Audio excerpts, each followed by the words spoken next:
We're back, Technical Editor, Motor Age Magazine, Brandon Steckler here at Apex 2025 in sunny Las Vegas. I'm with Dennis Eaton, the U.S. National Sales Manager for CPS Automotive. How you doing today, Dennis? Doing well, how's it going? Great, I appreciate you taking the time to talk to me. Absolutely. Mind if I ask you a few questions? No, go right ahead. Excellent. So have there been some changes or updates to your CPS MSX lineup of triple R machines? Yes, since we last spoke, we've introduced a hybrid version of our 134A machine. It is the MSX 134-H. And we've made some changes to the MSX 3030 that make the conversion time shorter. That's sweet. That's one of the biggest headaches technicians face with those changing over between gases. It does, yes. Question about the CPS triple R equipment, specifically the UV die. Is it SAE certified? Our triple R equipment is SAE certified.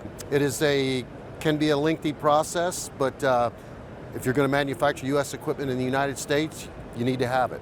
Our UV die, which we spoke about earlier, is also SAE certified.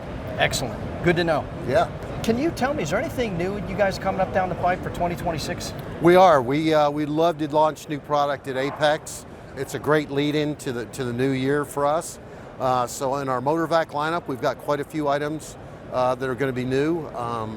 CPS-wise, we're probably going to just keep improving on the MSX lineup.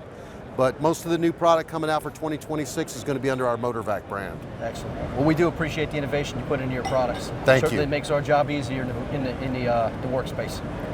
Dennis, thanks a million. I appreciate you, buddy. All right. Take Good care. Have times. a great show. Cheers.